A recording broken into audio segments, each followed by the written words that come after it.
Thank you, Mr. Chairman, and appreciate the witness's testimony. Let me ask Ms. O'Connor, I got to tell you, I'm a little bit disturbed by your answers on some of these legal questions, and I think the White House has admitted they violated the law with regard to Bergdahl. So you're kind of twisting and rationalizing that is disturbing to me. Let me kind of dig a little deeper, though, on kind of what you see your role is. So I'm a former Attorney General, the state of Alaska. And like the Attorney General of the United States and or other Attorneys General across the country, there's always a bit of a big issue. So let me just ask you this. Where do you believe, as the General Counsel, if you became that, of the Department of Defense, your loyalty lies? So let me give you some hypotheticals. Does your loyalty lie to the rule of law and the American people, or does your loyalty lie to the President or the Secretary of Defense? So let me try to unpack that a little bit. Let's say that you get confirmed and you look at what's going on with this Gitmo decision, and you really look at the law, the NDAA passed last year. There's a lot of us who think the President, and he's got a reputation for this, his administration certainly does, is pressing the limits of his executive authority, ignoring the rule of law. Let's say that you take a hard look at it, and in your heart of hearts, you think what the President's doing on Gitmo is against the rule of law. He doesn't have the authority to do it according to the law. Okay, so you conclude that. Let's use that as an assumption. And then you have the White House and the Secretary of Defense come and say, you know what, we're doing this. Our General Counsel, the Attorney General, they kind of agree. So get on board. What's your role? Where's your loyalty? I'm very disturbed by your answers because you seem like you're flipping all over the place to support the President policies when I believe your loyalty is to the rule of law and the American people. What would you do in that hypothetical? Would you support the President, or would you say, I can't do that, I think it violates the law, I'm going to resign? Senator, you're absolutely right. The commitment that I have and that I would have if confirmed to this position is to the rule of law. It's to the Constitution, first of all, and to the rule of law. So would you resign in that kind of case? If the White House said, hey, I know you think that the Gitmo move by the President is illegal, but so what? We don't. Get on board. What would you do? And again, I'm assuming that you concluded, you got a strong legal background, that what they're doing is illegal. What would you do? I just want to address the other things you said, and I'll answer that. My commitment and true north is the Constitution and the statutes that guide the department and the government. Even though your answer on Bergdahl seems, boy, I think that's real weak, to be perfectly honest. I think the White House has admitted they violated the law there. As I explained, I was not involved in the analysis. I've read but you were asked for your legal department, opinion. My legal opinion. And your legal opinion was that was good to go. I think that's a real stretch. It really, to be honest, I was looking fine at your confirmation. I'm very, very concerned right now, given your answers in this hearing. So I'm sorry, I know I keep interrupting. Can you finish? Would you resign if you thought the President was violating the law on Gitmo?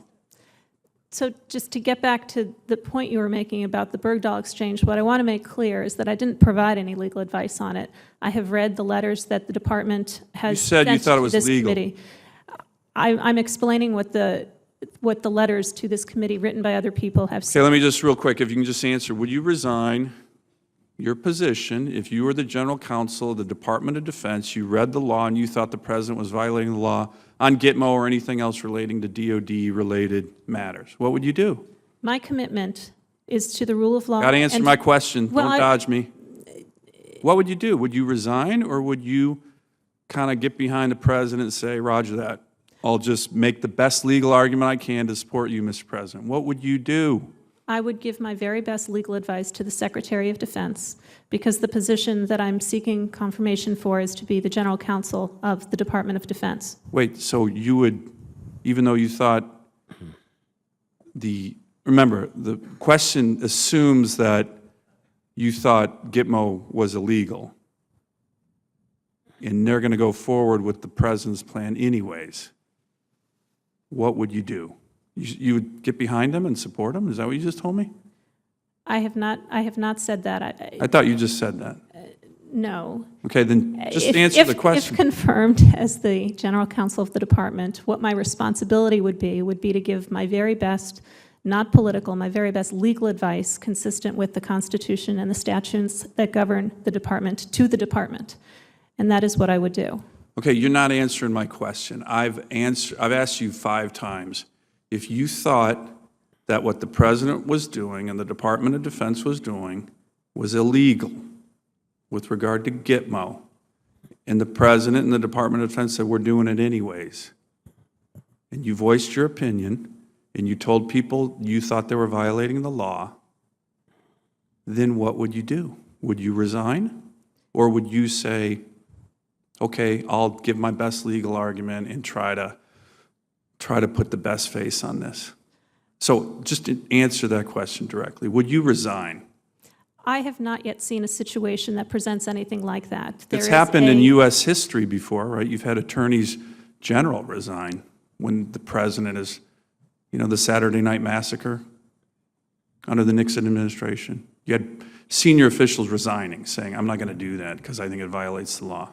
So it's a legitimate question, particularly with this administration that presses the envelope of their constitutional legal authority on a regular basis. So can you give me an answer to that question? Certainly, as you note, there are circumstances in history that present that, but a lot comes before anybody gets to that point. And among the lot that comes before anybody gets to that point is collegial interactions and debate amongst the lawyers involved. I would engage in that, and I would engage in giving my very best legal advice consistent with the Constitution and the statutes to the Secretary of Defense. And if the president moved forward on something you thought was illegal, you wouldn't resign? As I said, a lot would come before anybody would get to the few instances in history where that has happened. It's not a common thing that happens. What happens is that lawyers engage, lawyers talk. I would very vigorously make my voice known and my legal analysis known.